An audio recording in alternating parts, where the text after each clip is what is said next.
Merci beaucoup, Président. Et je remercie énormément les organisateurs du colloque qui m'ont permis d'être devant vous à l'instant en déployant tous les moyens possibles.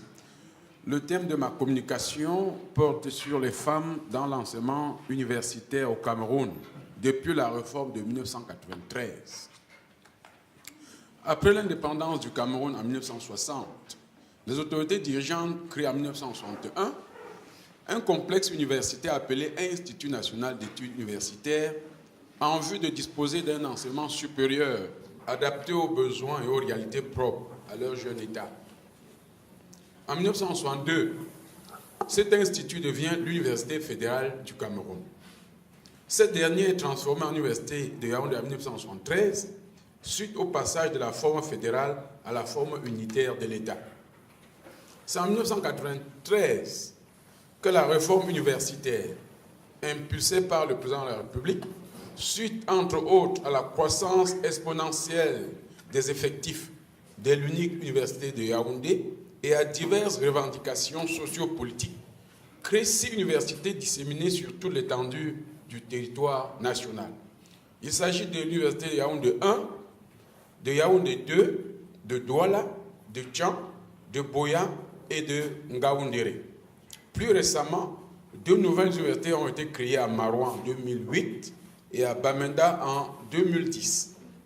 Ce développement de l'enseignement supérieur favorise le recrutement de nouveaux enseignants dans l'enseignement universitaire et surtout l'entrée des femmes dans ce monde académique dans un contexte où non seulement les dirigeants du pays sont engagés dans une politique nationale de promotion de la femme, mais également l'enseignement supérieur dont l'un des objectifs est de participer au développement et au renforcement de l'égalité des genres, selon la loi portant orientation de l'enseignement supérieur de 2001. Notre préoccupation dans le cadre de cette communication est de déterminer, à travers la perspective du genre, la place des femmes dans l'enseignement universitaire au Cameroun depuis la réforme de 1993. Elle nous permettra d'évaluer la proportion qu'elles occupent, d'abord dans le corps enseignant, ensuite dans les disciplines académiques, enfin dans la bureaucratie des 8 institutions publiques d'enseignement supérieur. Ceci afin d'infirmer ou de confirmer l'égalité des sexes au fil du temps et trouver les facteurs explicatifs de cette situation.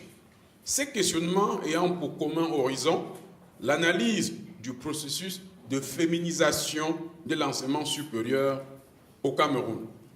À la lumière de nos enquêtes auprès des institutions universitaires publiques et de certains collègues, nous espérons démontrer que depuis la réforme universitaire de 1993, les femmes occupent de plus en plus une position considérable dans l'enseignement supérieur. Cependant, malgré l'égalité d'accès à l'enseignement universitaire et les progrès réalisés, la persistance des disparités ne garantit pas nécessairement la mise en œuvre d'initiatives propices à l'égalité de genre et à la promotion de la femme, ce qui ouvre des pistes de nature à améliorer le processus de féminisation de l'enseignement supérieur au Cameroun. Notre exposé s'articulera autour de 2 grandes idées: la détermination de la position des femmes dans l'enseignement universitaire, d'une part, et l'analyse des contraintes qui structurent cette position, ouvrant des pistes en vue de son amélioration, d'autre part. D'abord, au premier point, la position des femmes dans l'enseignement universitaire. Des données chiffrées sexuées concernant la place des femmes dans les différentes disciplines académiques, mais aussi dans les différents corps, y compris administratifs des universités, nous ont permis de déterminer la position actuelle occupée par les femmes dans l'enseignement universitaire camerounais. Une position dynamisée par l'égalité d'accès de tous les Camerounais à l'institution universitaire, conformément à l'article 2, alinéa 2 de la Déclaration universelle des droits de l'homme, selon lequel toute personne a droit à accéder, dans des conditions d'égalité, aux fonctions publiques de son pays et du document de stratégie pour la croissance et l'emploi. Car l'accès des femmes à l'enseignement universitaire est tributaire en règle générale des recrutements lancés en vue de pouvoir aux besoins en ressources humaines exprimés par le ministère de l'Enseignement supérieur. Ce principe d'égalité d'accès à ce ministère existe effectivement dans la mesure où nous n'avons pas relevé de contraintes, encore moins des discriminations propres à le remettre en cause, surtout lors de nos enquêtes. Bien, la proportion d'abord des femmes dans le corps enseignant. Pour évaluer cette proportion de femmes dans le corps enseignant des universités publiques au Cameroun, nous avons pris en compte l'ensemble de ces institutions tout d'abord. Ensuite, l'université de Buea, qui détient le taux le plus élevé de femmes. Ceci sur la base d'un certain nombre de critères, surtout sur la période 1998-2001 et 2005-2009, afin de procéder à des comparaisons pour déterminer si au fil du temps, la proportion des femmes est en évolution ou non. Bien, ce découpage vient du fait qu'il n'est pas aisé d'avoir toutes les données statistiques permettant de faire une longue comparaison. Même au ministère, on n'a pas toujours la chance d'avoir les annuaires en cours. Oui, c'est auprès des collègues ou bien des responsables occupant des positions dans l'administration qu'on a pu collecter des annuaires permettant de faire ce travail. Donc la proportion globale des femmes dans l'enseignement, dans l'ensemble des universités, la détermination de la proportion globale des femmes dans l'ensemble des institutions publiques d'enseignement supérieur repose sur deux périodes choisies surtout en fonction des données disponibles, 1998, 2001 et 2005-2009. Proportion des femmes entre 1998 et 2001. Au cours de l'année académique 98-99, les femmes occupent une proportion globale de 13,5% par rapport à 86,5% pour les hommes dans l'enseignement universitaire au Cameroun. La proportion la plus élevée des femmes se retrouve à l'université de Buea, avec un taux de 26,3%, suivi de l'université de Douala qui a un taux de 15,9%. La proportion la plus basse se rencontre à l'université de Ngaoundéré, avec un taux de 8,2%, juste derrière l'université de Tian, qui détient un taux de 8,5%. La proportion de femmes est réduite par rapport à celle des hommes. Il en est de même par grade. Et depuis ce matin, on a constaté même en France, 3,1% de femmes sont professeurs contre 96,9% d'hommes. 5,3% de femmes sont maîtres de conférences contre 94,7% d'hommes. 11,3% de femmes sont chargées de cours contre 88,7% d'hommes et 17,1% de femmes sont assistants contre 82,9% d'hommes. Il existe également une disparité par université. Au cours de l'année académique 2000-2001, le corps enseignant des universités d'État est constitué de 2202 personnes. Parmi ces enseignants, 1887, soit 85,69% sont des hommes, alors que 315, soit 14,30% sont des femmes.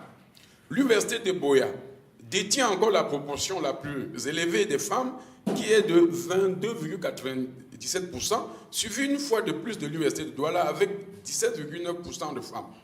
L'université de Ngaoundéré est toujours celle qui a le moins de femmes, avec un taux de 10,6%, juste derrière l'université Yaoundé 2 qui possède un taux de 12,5%. En ce qui concerne la proportion de femmes par grade au cours de cette année académique, 5 femmes sur 80 sont professeurs, 15 sur 210 sont maîtres de conférences, 92 sur 824 sont chargés de cours, 194 sur 984 sont assistants et 9 sur 94 sont moniteurs. Ce qui aboutit au pourcentage suivant: 6,25% de professeurs, 7,14% de maîtres de conférences, 11,03% de chargés de cours, 19,71% d'assistants, 9,5% de moniteurs. La comparaison des deux années académiques permet de noter un accroissement de la proportion des femmes dans les institutions universitaires camerounaises, car de 13,5% en 1998-99, elle est de 14,30% en 2000-2001, soit une augmentation de 0,80%. La suite de nos analyses nous permettra d'infirmer ou de confirmer cette tendance ascendante. En ce qui concerne la proportion des femmes par grade, elle est également en augmentation, car les taux de femmes professeurs qui étaient de 3,1%, 5,3% pour les maîtres de conférences, 11,3% pour les chargés de cours et 17,1% pour les assistants, passent successivement à 6,25%, 7,14%, 11,3%, 19,71% en 2001. Seul le taux de chargés de cours est stable, alors que celui des professeurs a doublé. L'université de Buea détient la proportion la plus élevée de femmes, suivie de l'université de Douala au cours de ces 2 années académiques. Qu'en est-il des proportions de femmes de 2005 à 2009? Donc on va jeter un coup d'œil sur la proportion de femmes de 2005 à 2009. L'analyse des proportions de femmes prendra en compte les années académiques allant de 2005, 2006 à 2008, 2009.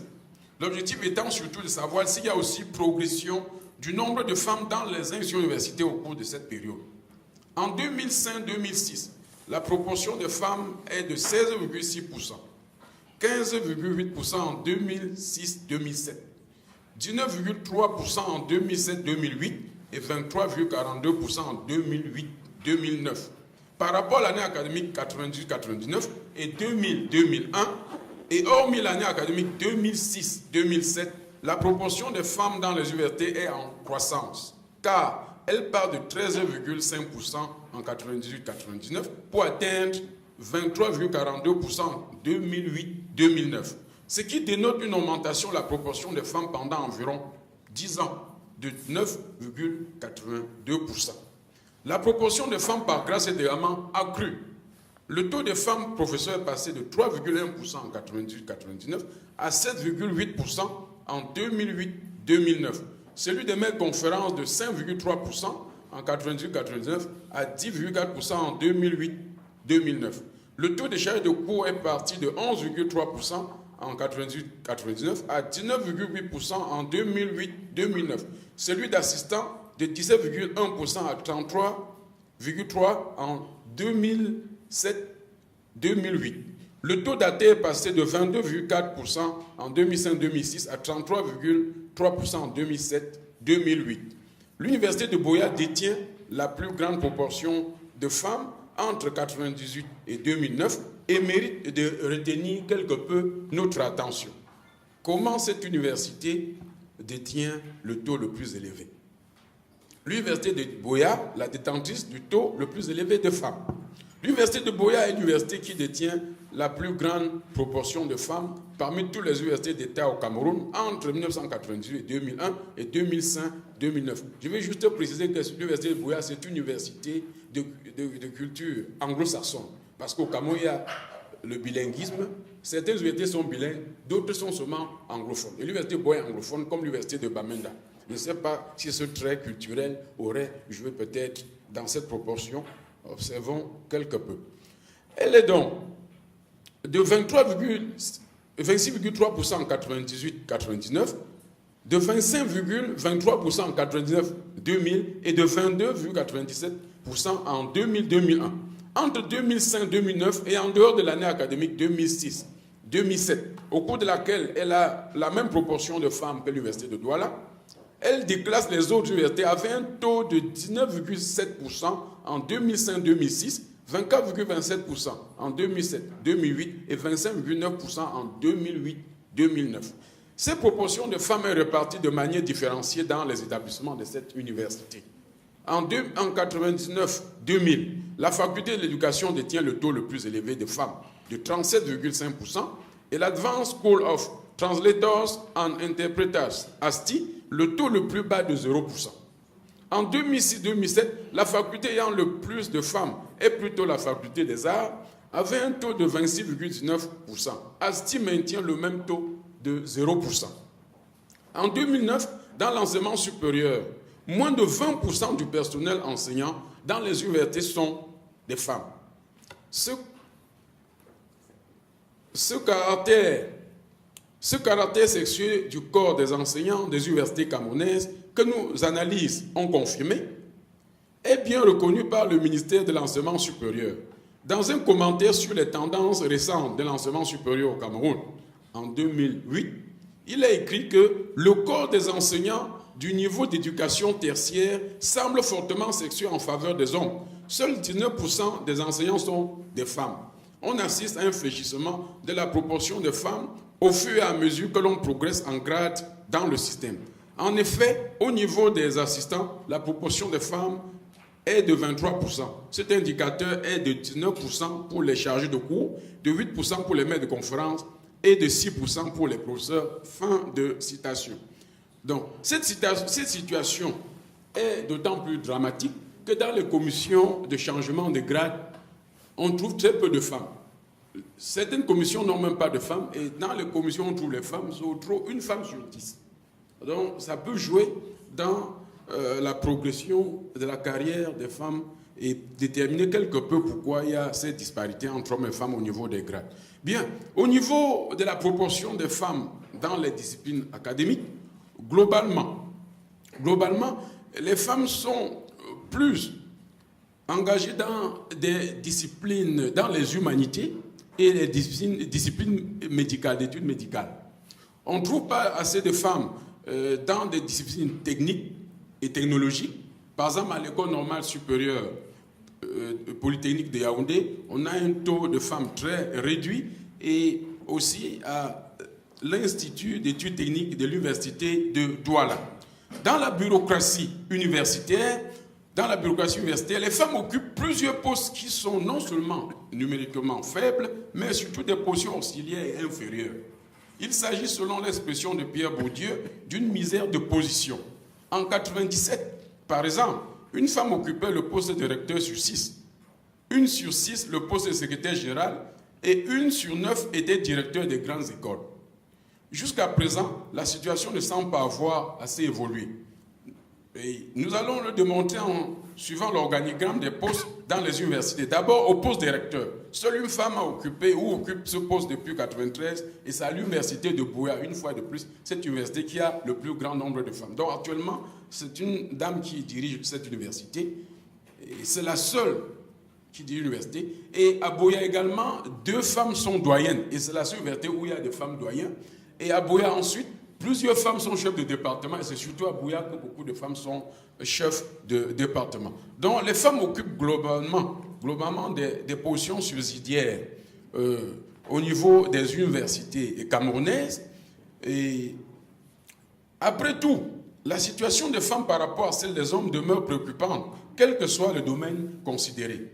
Ce qui empêche le pays de tirer le maximum de ses ressources humaines et de ses forces vives dans la quête d'un développement durable, comme le constate Colette Florence Mebada. Le problème demeure donc entier, et les femmes sont encore sous-représentées à des postes stratégiques reliés à la haute direction. Tout se passe comme si au Cameroun, le plafond de verre se situait pour les femmes au niveau de chef de service, où elles représentent environ 27,80% des effectifs. En vue de briser le plafond de verre, les femmes de l'enseignement supérieur ont créé l'Association nationale des femmes enseignantes du supérieur, qui a entre autres objectifs de promouvoir toute action pour l'épanouissement des femmes et défendre ainsi leurs intérêts professionnels, économiques et moraux. Car malgré les progrès notés au cours de ces dernières années, en ce qui concerne la situation des femmes dans l'enseignement supérieur au Cameroun, les disparités persistent et parfois même les écarts continuent de creuser. Ceci laisse deviner que la position relativement modeste des femmes dans l'enseignement supérieur est structurée par plusieurs contraintes et ouvre des pistes en vue de son amélioration. Ce qui me permet de résumer juste les éléments de la deuxième partie, étant donné que les contraintes du temps... Oui, en 2 minutes. En 2 minutes, mais je vais le faire. Bien, malgré les progrès notés au cours de ces dernières années en faveur de l'égalité hommes-femmes dans l'enseignement supérieur, le champ universitaire camerounais reste très majoritairement masculin eu égard aux écarts de participation entre les deux sexes. La plupart des enseignants, recteurs, doyens, vice-doyens, chefs de département sont des hommes. L'application de la politique nationale de genre selon laquelle au Cameroun, dans chaque ministère, au moins 30% de l'effectif doit être constitué de femmes, est un objectif loin d'être atteint au ministère de l'enseignement supérieur. Et comment expliquer donc cette situation? Il y a un certain nombre de contraintes, qui sont en passe d'occulter la progression de la position de la femme dans l'enseignement supérieur au Cameroun. Il s'agit entre autres de la subordination sociale de la femme et la domination masculine, du manque de confiance en soi de la part des femmes et du non-respect des engagements pris par l'État en matière de promotion de l'égalité hommes-femmes. Bien, ces contraintes qui structurent la position des femmes dans l'enseignement supérieur ouvrent des pistes de nature à améliorer cette position. Ceci d'autant plus que ces femmes détiennent, selon Etoga, certaines vertus susceptibles de rendre plus efficace non seulement la gouvernance dans son ensemble, mais aussi surtout la gouvernance universitaire en particulier. Et parmi ces pistes, on peut demander à l'État de jouer son rôle, demander aux femmes d'avoir confiance en elles-mêmes. Et pour conclure, juste une minute pour conclure, madame. Pour conclure donc, nous pouvons affirmer que depuis la réforme universitaire de 1993, plusieurs femmes ont fait leur entrée dans l'enseignement universitaire au Cameroun. Elles y occupent une position modeste, tant dans le corps enseignant, les disciplines académiques, que dans la bureaucratie universitaire. Malgré l'égalité d'accès à l'enseignement supérieur et les progrès réalisés, la persistance des disparités ne garantit pas la mise en œuvre d'initiatives propices à l'égalité de genre et à la promotion de la femme, ce qui ouvre des pistes de nature à améliorer le processus de féminisation de l'enseignement supérieur au Cameroun. Elle concerne tout d'abord les femmes elles-mêmes, ensuite les autorités dirigeantes, car en perpétuant la situation actuelle, l'enseignement universitaire compromet non seulement les possibilités de promotion offertes aux femmes, mais il gaspille aussi un vaste gisement de talents potentiels et obère son propre succès ainsi que celui de la société tout entière. L'effectivité du principe d'égalité homme-femme dans l'enseignement universitaire serait également de nature à placer le Cameroun sur les lignes de force de la mondialisation en cours, comme le souligne ce message du directeur général du Bureau international du travail que je cite. Nous franchissons une étape décisive vers la mondialisation chaque fois que nous défendons l'égalité entre les sexes pour favoriser le respect des droits de l'homme, la justice sociale, l'efficacité économique et le développement durable. Fin de citation. Je vous remercie de votre aimable attention.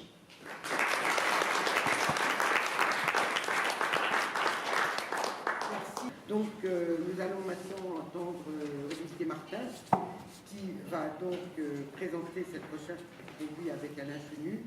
Et je ne peux pas résister au plaisir de donner le titre, qui est quand même très beau, vous l'avez peut-être sous les yeux, l'égalité de statut, l'égalité des règles, inégalité des carrières, le plafond de verre chez les enseignants-chercheurs, le cas des sociologues et démographes des universités françaises, 1984-2013. Voilà, vous en avez déjà beaucoup. Donc 20 minutes. Oui, ce serait une bonne idée. Bien, merci. Bonjour à toutes, bonjour à tous. Donc effectivement, je prends la parole tout seul, mais je tiens à souligner immédiatement que c'est un travail fait en binôme avec Alain Chenu qui est là.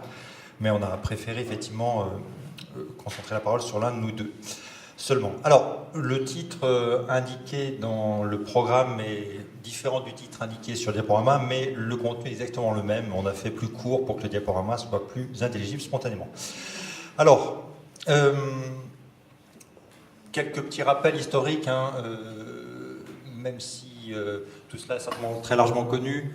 Donc l'accès des femmes au métier des chaires, enfin, au statut de titulaire de chaire universitaire est finalement relativement récent, a été difficile, a été rare, etc. Et au fond, c'est des chiffres qui ont été rappelés ce matin, mais au fond, en 1967, dans la section des lettres, dans les facultés de lettres de France et de Navarre, seuls 8% des professeurs et maîtres de conférences étaient des femmes. Et en 2003, c'est aussi un chiffre qui a été évoqué ce matin, notamment par Emmanuel Savignac, on était à 32% de femmes dans les toutes disciplines confondues. Voilà. Alors, nous sommes intéressés, peut-être un peu par nombrilisme, à une autre discipline, un autre secteur disciplinaire, la sociologie et démographie.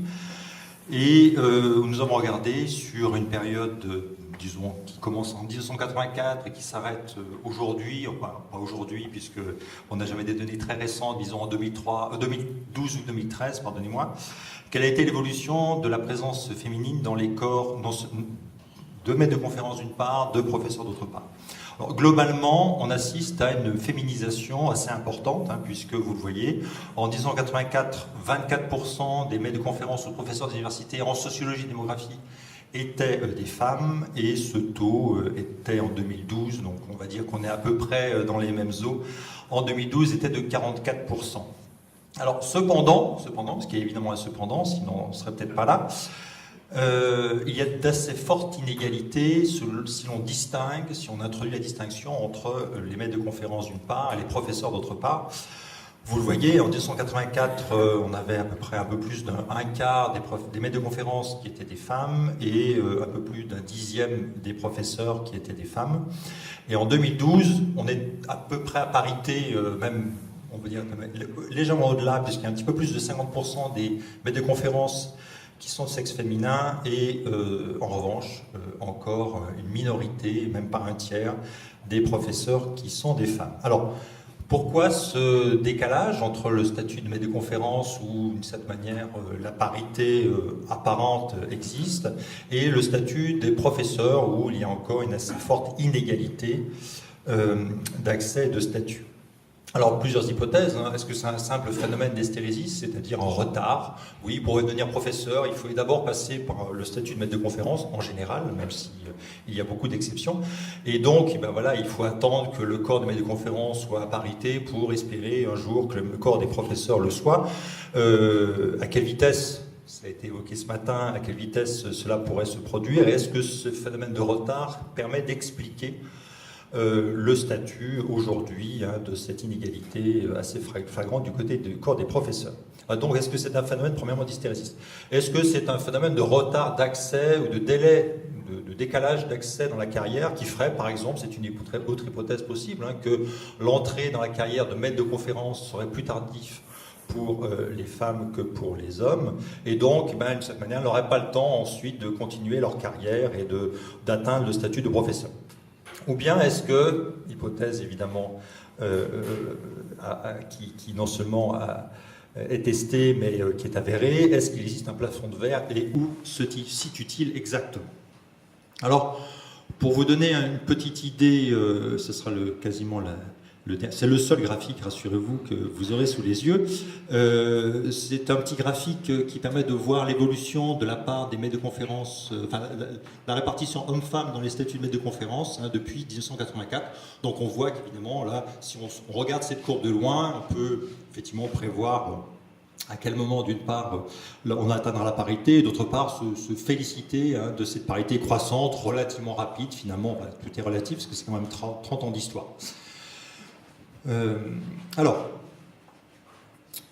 je me permets de rappeler pour celles et ceux qui ne connaîtraient pas ce processus et l'existence de ce processus, la réglementation qui existe autour de ce processus apparemment devrait garantir une inégalité de traitement de tous les candidats, quel que soit leur sexe, quelle que soit leur origine ethnique éventuellement, quel que soit leur âge, etc. Donc on est sur un processus de recrutement dans les universités françaises, que la plupart d'entre vous connaissent, j'imagine, qui est fortement réglementé, fortement balisé. La première balise dans ce parcours de combattants, c'est l'obtention d'un doctorat, puis la qualification par une section du CNU. Alors ici, comme nous nous intéressons au CNU de sociologie et démographie, c'est un seul des CNU, la fameuse section 19 du CNU. Donc, obtention d'un doctorat, qualification par le CNU 19 ou un autre CNU, simplifiant les choses, considérant que c'est le CNU 19. Une élection ou la nomination sur un poste de maître ou de maîtresse de conférence, quelques années d'exercice, plus ou moins longues, éventuellement, et un éventuel passage d'HDR, une éventuelle qualification de nouveau par le CNU, aux fonctions cette fois-ci de professorat, pour enfin éventuellement obtenir un poste de professeur d'université. Donc ce chemin est relativement balisé, il est très réglementé, je l'ai dit, vous le savez comme moi, et au fond, dans cette réglementation, rien n'indique qu'il puisse se glisser quelque part que ce soit des inégalités de traitement entre les candidates et les candidats. Alors, ce parcours est très balisé, mais il existe évidemment dans ce parcours très balisé, il existe quelques situations sur lesquelles on ne s'arrête pas, mais dont il faut prendre conscience parce qu'elles ne sont pas finalement si rares que cela.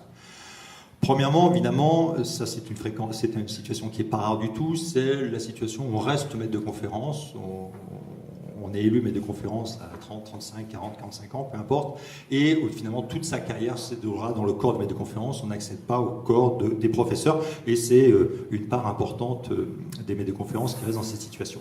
Ça, c'est connu. En revanche, il y a deux situations qui sont un peu moins connues, sur lesquelles nous nous sommes un petit peu penchés avec Alain, mais qui ne font pas l'objet ici de description et d'analyse très approfondie. La première situation, c'est lorsqu'on change de corps, c'est qu'on change pas de corps, donc on change de section du CNU. Lorsqu'on passe par exemple des sciences de l'éducation à la sociologie, ou lorsqu'on passe des sciences politiques à la sociologie, ou lorsqu'on commence une carrière en sociologie pour la continuer en sciences de l'information et de la communication, ou lorsqu'on passe de l'anthropologie à la sociologie. Donc tous ces parcours qui, d'une certaine manière, amènent les candidates et les candidats, ou les maîtres de conférences à changer de section, ces parcours, pour des raisons sur lesquelles je ne peux pas revenir ici, mais nous échappent en partie. Nos données ne nous permettent pas de bien identifier ce type de parcours. Simplement, on pourrait faire l'hypothèse que, comme il existe des hiérarchies entre les différentes disciplines, qui sont plus ou moins, des hiérarchies qui sont plus ou moins explicitées, qu'il y aura peut-être des phénomènes de genre qui pourraient se glisser dans ces changements de parcours, ces changements de discipline. Bon. Mais on n'a absolument pas les moyens de les mesurer. Troisième situation qui mérite, enfin, je m'arrête quelques instants dessus, même si vous verrez nos données ne portent pas dessus après, c'est l'entrée directe dans le corps des professeurs. C'est quelque chose qui n'est pas rare du tout, puisque, Alain, tu me dis si je me trompe, je crois que c'est un tiers des professeurs, ou un quart des professeurs, c'est une proportion relativement importante, qui ne sont pas passés par le corps des maîtres de conférences, quelle que soit la section, qui rentrent directement dans le corps des professeurs. Et là, alors on n'a pas énormément de données non plus, hein, puisque les données là-dessus manquent un tout petit peu, mais il y a un phénomène genré assez fort, c'est-à-dire que l'accès direct au corps des professeurs en venant de professions relativement différentes, en tout cas pas dans le monde universitaire, ou éventuellement venant du CNRS, mais c'est encore plus rare, eh bien c'est un comportement plutôt masculin. Voilà. J'élimine ces trois situations, enfin j'élimine deux de ces trois situations, les deux dernières, et avant de rentrer un peu dans le détail de nos résultats et de ce à quoi on voudra en venir, quelques informations sur le matériau sur lequel nous avons travaillé. C'est une petite parenthèse ici, mais c'est une parenthèse petite par rapport à l'exposé, mais grande je pense par rapport à la nécessité, quand on essaie de travailler, tous ceux qui ont essayé, je pense, essayer de travailler sur ce type de questions, souffrent d'une certaine manière d'assez grandes lacunes d'informations disponibles, standardisées, fiables, de qualité, etc., pour essayer d'objectiver ces processus. C'est toujours un long parcours du combattant que d'arriver à reconstituer ces itinéraires, ces carrières, ces statistiques nationales sur des professions qui sont pourtant réglementées, sur des professions qui sont pourtant clairement gérées par un ministère centralisé, d'un État jacobin, et bien malgré tout, il faut se battre un tout petit peu pour essayer d'aller à la pêche aux informations, essayer de reconstituer des informations fiables. Alors, comment avons-nous procédé ? On a, d'une certaine manière, assemblé des données d'origine très différentes, le journal officiel, notamment pour les nominations de professeurs, les listes de les qualifications qui sont publiées par les CNU, enfin par le CNU 19 depuis longtemps, les annuaires papier que fournissait le ministère aux anciens responsables du CNU, ce qui n'est plus le cas aujourd'hui. On n'a plus de fichiers nominatifs des corps qui relèvent de notre section. Les bulletins de l'association des sociologues d'enseignement supérieur, des informations qui nous avaient été fournies par le ministère dans un autre cadre, et puis des pages personnelles, on va dire la googlisation des noms des uns et des autres, pour finalement arriver à décrire un peu moins, enfin un peu plus de 900, moins de 1000 parcours individuels d'enseignants-chercheurs en sociologie des universités françaises qui ont commencé leur carrière après 1984 et jusqu'à l'année 2013. Donc à peu près, on va dire 950, c'est un tout petit peu exagéré, entre 900 et 950 individus. Donc on est sur des cohortes, disons, relativement importantes, mais bien évidemment, dès qu'on commence à segmenter, après se posent des problèmes, on le verra éventuellement tout à l'heure, de représentativité. Alors, quelles sont les informations que nous disposons sur ces 900 carrières, un peu plus, 940 carrières d'enseignants-chercheurs en sociologie, université française, entre 1984 et 2013. On possède des informations minimales et qui, de cette manière, limitent après les moyens que nous avons pour analyser et affiner notre travail sur le plafond de verre. On dispose de l'âge, de l'année de naissance, du sexe, évidemment, de la date d'entrée dans le corps des maîtres de conférence, de la date de soutenance éventuellement de la thèse, de la date de l'entrée éventuellement dans le corps des professeurs, des universités de nomination, même si on ne les traitera pas, il n'en sera pas question ici, mais ce serait intéressant de voir par exemple sur la question de la mobilité, si la mobilité lors du passage maître de conférence professeur est plus facile ou plus fréquente, ou plus automatique chez les hommes que chez les femmes. On n'a pas traité ces aspects, même si on le fera, j'espère, un jour. Voilà. Ce qui nous manque, évidemment, vous pouvez l'imaginer, c'est toutes les données biographiques extérieures à ces informations strictement professionnelles ou démographiques minimales. C'est le statut, éventuellement, de père ou de mère, c'est le nombre d'enfants, c'est la présence ou pas d'un conjoint, c'est le lieu de résidence.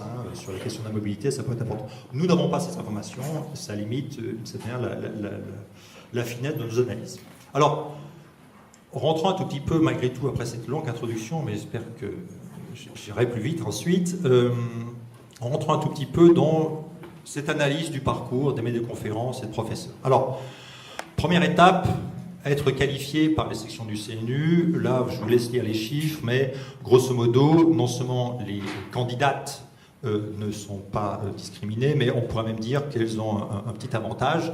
Elles sont meilleures élèves, comme elles le sont au lycée, c'est-à-dire les candidates à la qualification, les candidats femmes à la qualification ont davantage d'espoir d'obtenir cette qualification que les candidats hommes à la qualification. Comme je disais, comme nous le disions, elles sont meilleures élèves, elles sont meilleures au bac, elles sont aussi meilleures dans cette épreuve assez scolaire, au fond, qui est la qualification. Ça reste vrai tout au long de notre période. L'avantage est plutôt aux femmes et elles obtiennent d'ailleurs cette qualification un peu plus tôt que leurs homologues masculins, en moyenne 1 an plus tôt sur l'ensemble de notre période. Bon. Donc elles partent plutôt, si vous me permettez l'expression, elles partent plutôt mieux que les garçons. Ensuite, pour les recrutements à l'université, là aussi, on pourrait se dire que ça se passe plutôt bien. Pour les candidates, un tout petit peu mieux, en tout cas au moins aussi bien que pour les candidats.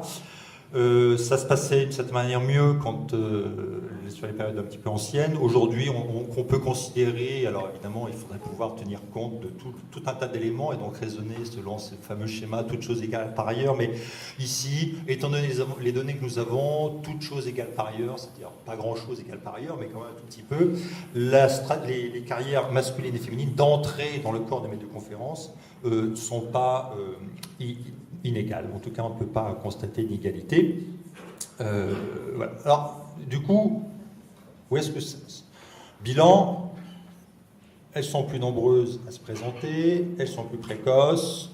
La question des titres, qui a été évoquée dans d'autres circonstances, on n'a pas beaucoup d'informations dessus. On peut simplement constater qu'effectivement, dans le corps des candidates à la qualification maître de conférence, la part alors c'est des toutes petites proportions, mais malgré tout, la part des normaliennes, quelles que soient les écoles normales, les périodes dont elles sont issues, est un peu plus importante que la part des normaliens, mais il faudrait évidemment corriger cela.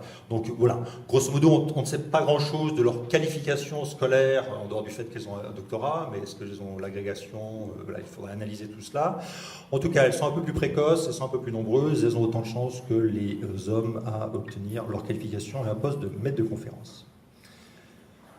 Alors, passons de cette manière à la suite de la carrière. Une fois qu'on est maître de conférence, que se passe-t-il ? On peut essayer de candidater à une qualification, à une HDR, puis à une qualification.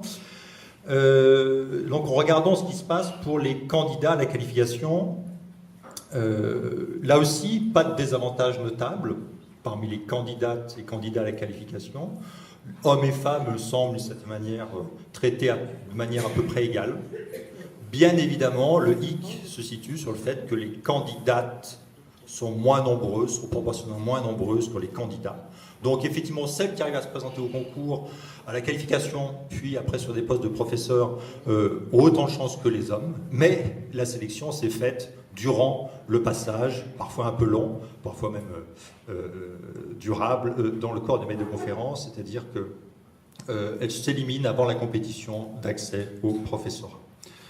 sont minoritaires parmi les candidats, même si elles sont aujourd'hui à parité dans le corps des maîtres de conférences. Donc c'est là que se situe au fond le tri dans cette attente qui peut être plus ou moins longue et qui peut même être durable jusqu'à la retraite, dans le corps des maîtres de conférences, hein, les hommes ayant davantage accès à la possibilité de candidater, accès à l'HDR.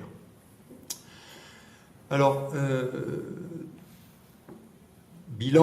petit bilan intermédiaire, hein, la part des femmes dans l'ensemble des maîtres de conférences est accrue, mais les chances d'accès au professorat n'a pas évolué de la même manière. Voilà, je vous laisse lire ces aspects-là, et notamment, vous pouvez regarder en milieu de diaporama. J'essaie de finir à peu près dans les temps, je m'étais promis de faire plus court, mais non, c'est raté. Le odds ratio, c'est-à-dire le rapport de chance, et ce rapport de chance, il y a un seul chiffre que vous pouvez retenir pour frapper les esprits, un rapport de chance des générations de maîtres de conférences, donc des maîtres de conférences à devenir professeurs. Eh bien, grosso modo, une femme a 4 fois moins de chance qu'un homme. Odds ratio de 28 pour 0,28, 24, à peu près 0,25, c'est-à-dire 4 fois moins de chance. Donc la féminisation du corps des maîtres de conférences, hein, qui était notable, qui est aujourd'hui tout à fait authentique, et ne s'est pas accompagnée, n'est pas allée de pair avec une amélioration très notable de l'accès au corps des professeurs. Alors, évidemment, comment expliquer cela? C'est là où nos données sont certainement un peu fragiles. Alors, on n'a pas de nous n'avons pas de données nominatives, mais on peut quand même essayer de raisonner de manière un peu globale en regardant la production, la productivité. Alors, on va simplement parler de la question des publications, et notamment d'un indicateur qui est souvent utilisé, même s'il est fortement critiqué ici, on peut l'utiliser comme indicateur comparatif, le H-index. Voilà, la productivité des hommes et des femmes est à peu près identique, à condition de continuer à rester dans la course. C'est-à-dire que pour celles qui soutiennent une HDR, eh bien, il n'y a pas de différence avec les garçons, mais c'est plutôt le fait d'arriver à soutenir une HDR qui pose problème.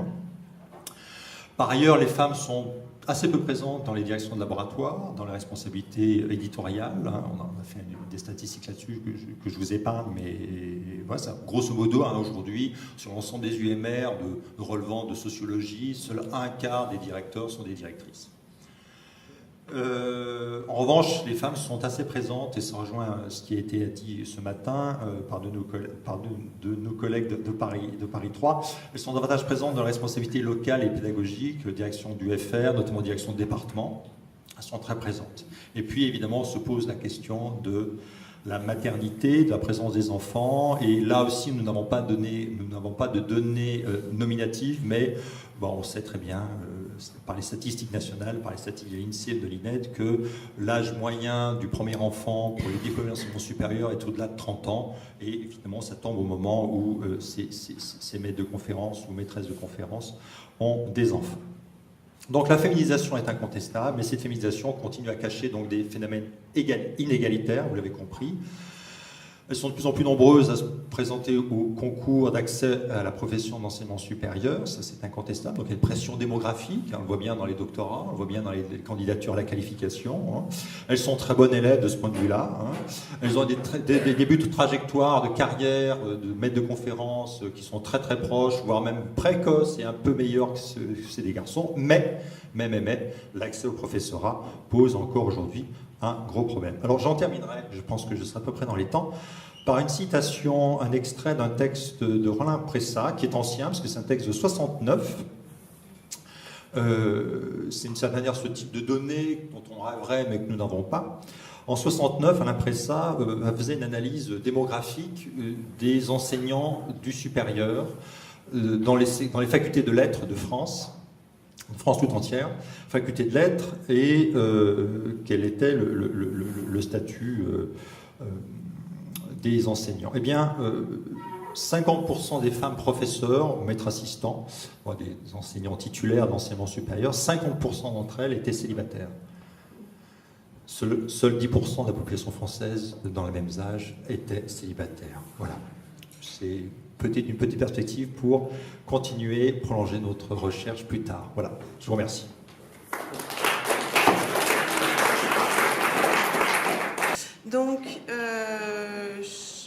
Charlotte Truchet, je suis chargée de mission égalité entre les femmes et les hommes à l'Université de Nantes depuis 2012 et par ailleurs maître de conférences en informatique. Et Yves Rebaud, tu veux te présenter? Donc géographe, chargé de mission égalité femmes-hommes à l'Université Bordeaux-Montaigne. Voilà, donc nous allons vous parler principalement de deux enquêtes que nous avons faites dans le cadre de nos missions égalité. Donc je viens de vous le dire, je suis chargée de mission depuis 2012 à Nantes. Un point important à préciser, c'est qu'il n'y avait pas de mission égalité à Nantes auparavant. Et donc, en tant que chargée de mission égalité, je suis arrivée dans rien. En particulier, on n'avait pas énormément de données détaillées statistiques et finalement, on n'avait pas une connaissance très bonne de ce qui se passait chez nos personnels à l'Université de Nantes. Donc, la première démarche que j'ai faite en tant que chargée de mission, ça a été de faire une enquête auprès de nos personnels qui a eu lieu en 2013 et dont le périmètre était les enseignants-chercheurs hommes et femmes.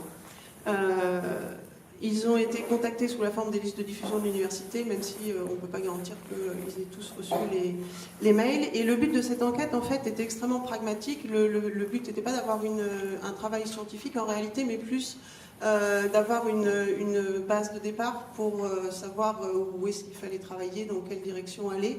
Et aussi d'ailleurs ce que souhaitaient éventuellement les personnels en matière d'égalité, enfin de politique sur l'égalité homme-femme.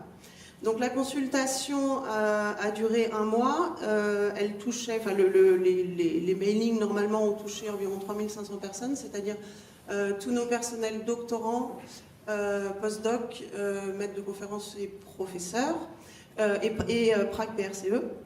Elle était ouverte aux hommes et aux femmes, les questions étaient identiques pour les hommes et les femmes, sauf sur un point, c'est très discutable, mais ça a été un choix un peu pragmatique à nouveau, sur les questions qui portaient sur le harcèlement sexuel n'étaient posées qu'aux femmes, pour une raison simple, c'est qu'on avait eu déjà pas mal de remous sur ce sujet et qu'on ne souhaitait pas rallumer des tensions à certains endroits.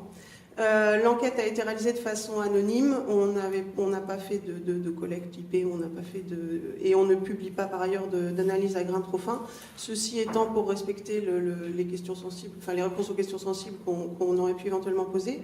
On a eu 534 réponses, c'est-à-dire à peu près 15% de la population considérée. À vrai dire, je n'ai pas moyen de dire si c'est beaucoup ou pas beaucoup, mais disons ça fait quand même une population qui est suffisamment large pour que dans chaque catégorie, que ce professeur, maître de conférence, etc., on ait un nombre de réponses assez important. Et sur ensuite la répartition, on avait parmi les gens qui ont répondu une légère surreprésentation des sciences et une légère sous-représentation des professeurs par rapport aux plus jeunes. Mais bon, dans l'ensemble, on n'était pas très loin des chiffres du bilan social de l'université. Alors, je ne vais pas vous détailler toute l'enquête parce qu'il y avait beaucoup de questions. On a choisi, pour des raisons de temps, avec Yves, de faire un petit point, enfin un focus sur certaines questions précises. Ce qui est intéressant d'ailleurs, c'est que je crois que ça va corroborer certaines observations qu'on a eues ce matin. Alors, on commence par la tarte à la crème de l'égalité homme-femme, la question des maternités, des paternités.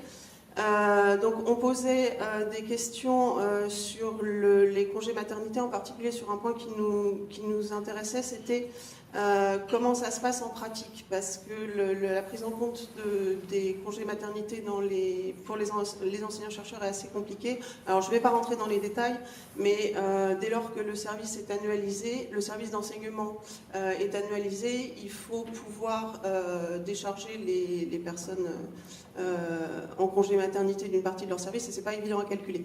Donc là, l'observation générale, c'est qu'à Nantes, il vaut mieux pas être enceinte, puisque en gros, si vous êtes malade, on peut comparer au congé maladie. Si on a un congé maladie d'une semaine, on est déchargé de à peu près 6 heures de service, et si on a un congé maternité, on est déchargé à peu près en moyenne de un peu moins de 3 heures de service. Donc la prise en charge des congés maternité était assez désastreuse. Et par ailleurs, vous voyez sur le deuxième schéma, on posait aussi la question comment avez-vous fait en pratique pour gérer votre congé maternité. Est-ce que, par exemple, votre employeur s'est assuré que vous pouviez assister aux rendez-vous médicaux obligatoires, ce genre de choses. Et vous voyez, donc c'est la zone bleue.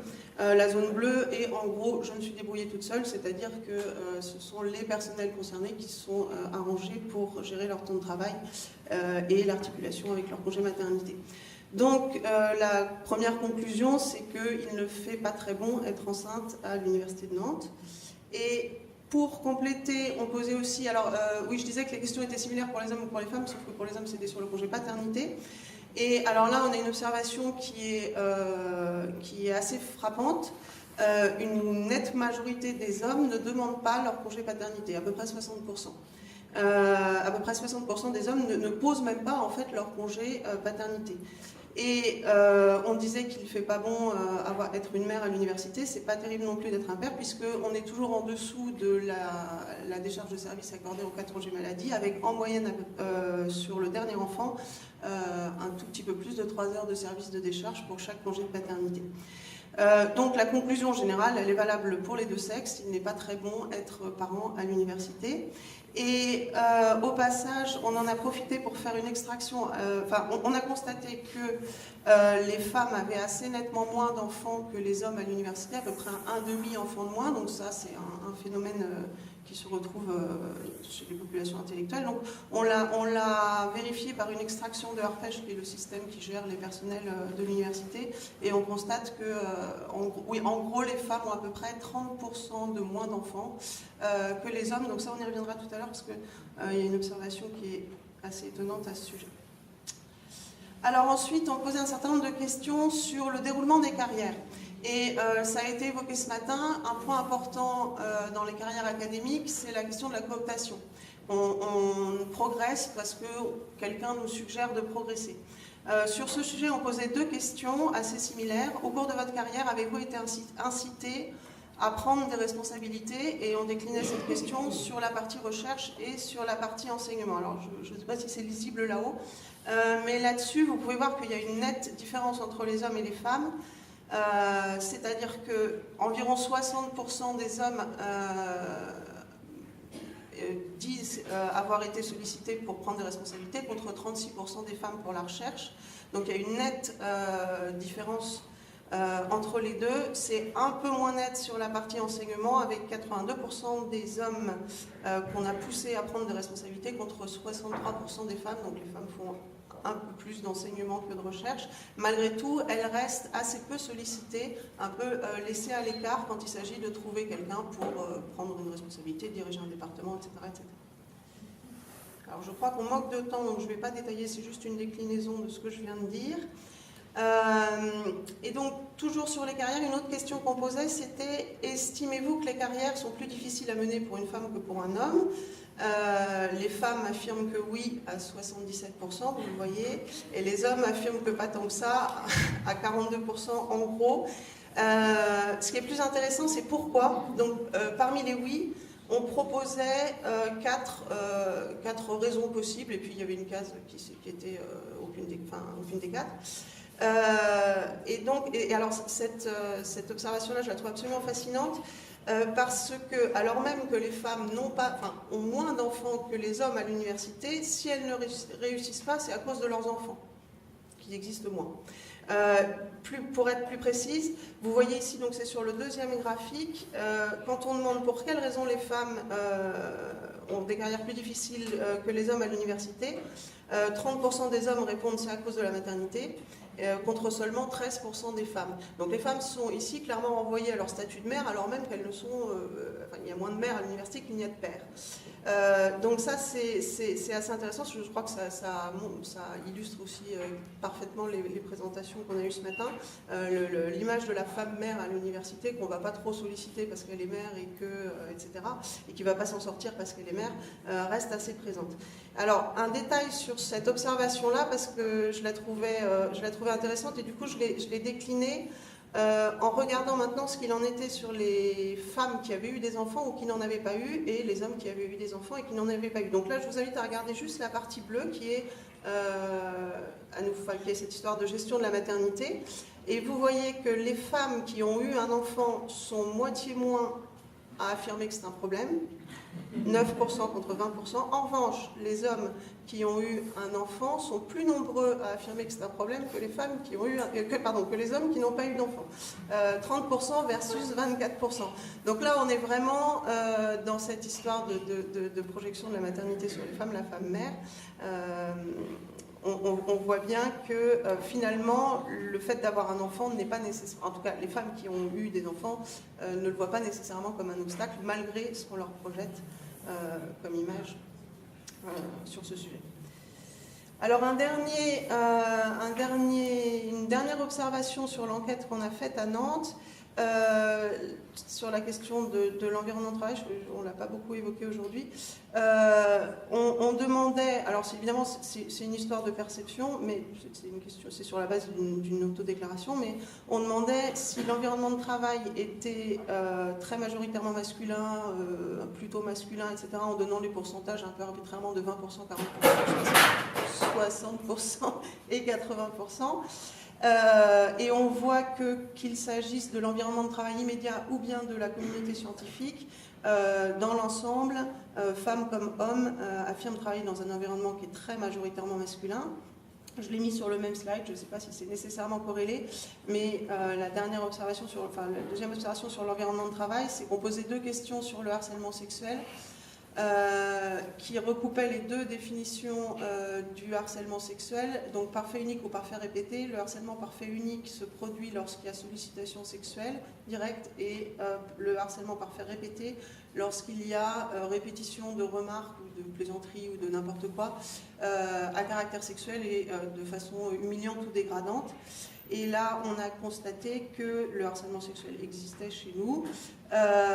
Donc, en tout, auprès de 8% des personnes interrogées, des femmes interrogées, se disent dans l'une des 2 situations. En gros, 1/3 parfait unique, donc sollicitation sexuelle directe, et 2/3 parfait répété, c'est-à-dire une ambiance, une répétition de plaisanteries sexistes. Donc, on voit ici qu'on a un environnement qui est masculin et qui est, alors je ne sais pas si on peut parler de code masculin ou quoi, mais enfin les plaisanteries sexistes semblent en tout cas bien exister chez nous. Je passe la parole à Yves qui va vous faire des observations complémentaires et conclure. Oui, je parle.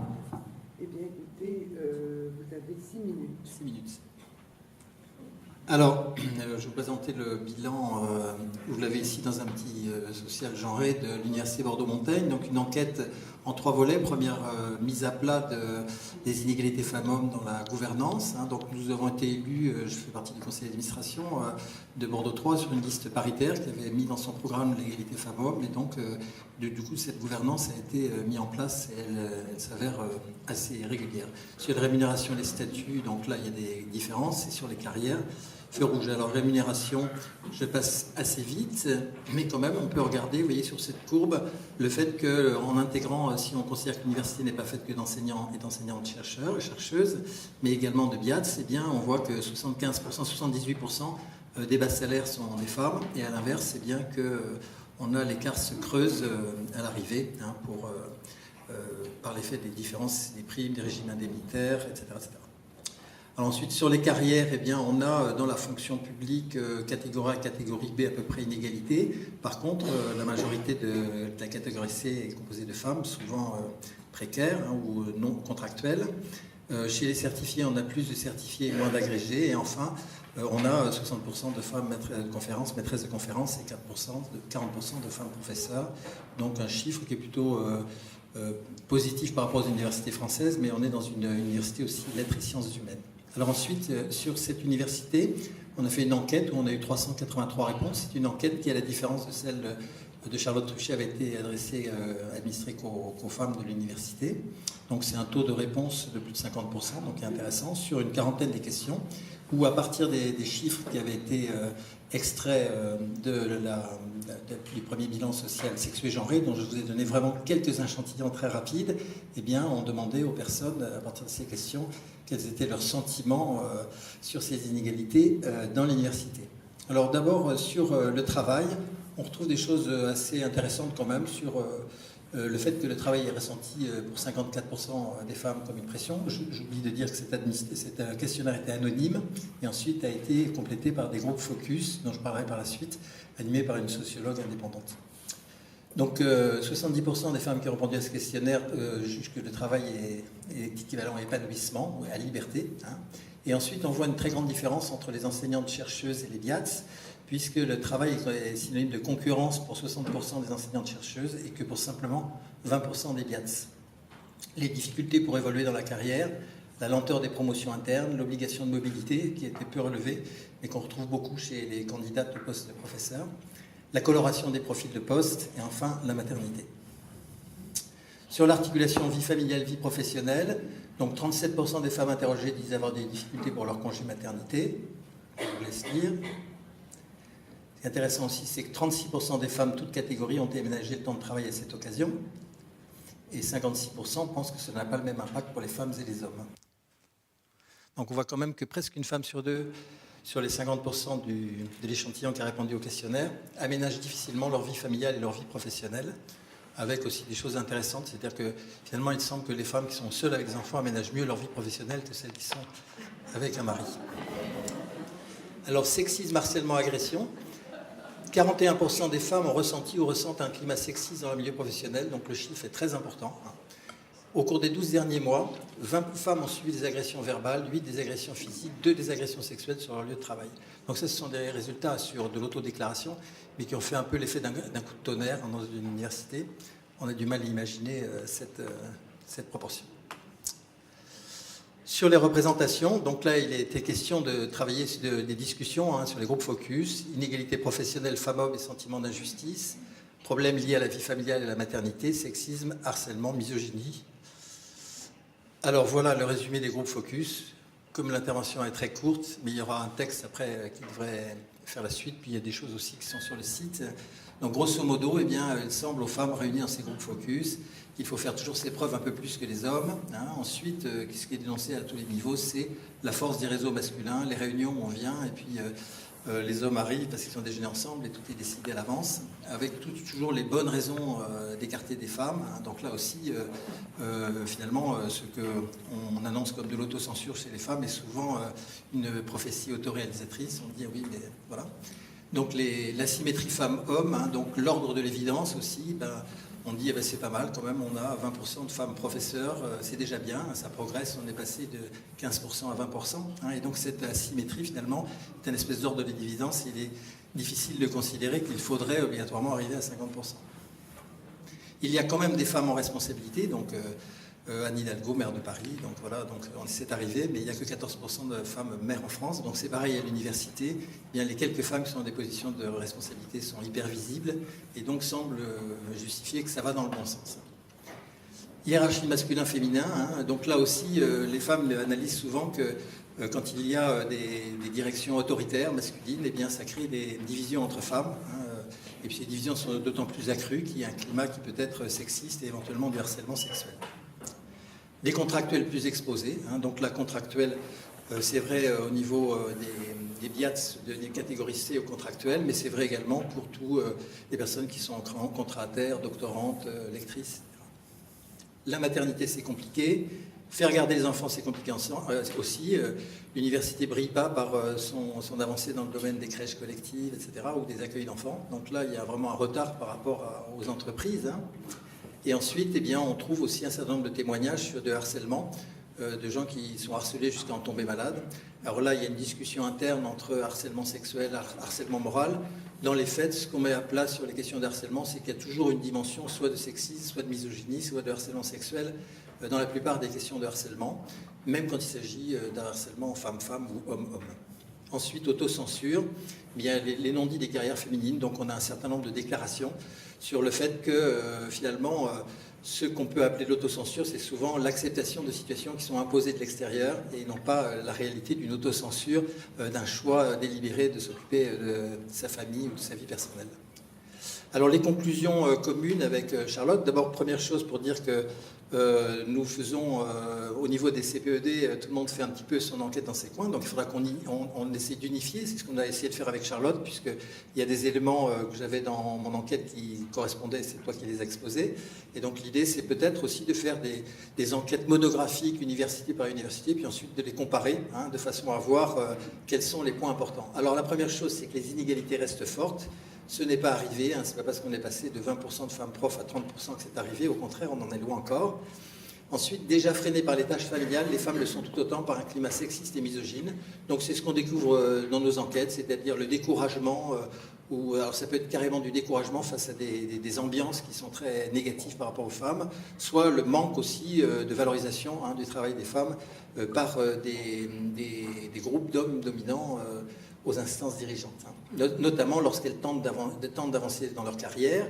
C'est-à-dire que là aussi, eh bien, il faut se défaire, d'après les témoignages des femmes que nous avons eues, de l'idée que ce serait... Il faut que je termine. Voilà, c'est terminé. Il faudrait se défaire de l'idée que les femmes n'avanceraient pas dans leur carrière pour des questions de choix familial ou d'autocensure. C'est bien, le frein dans les carrières vient bien du fait que les hommes ne leur laissent pas la place.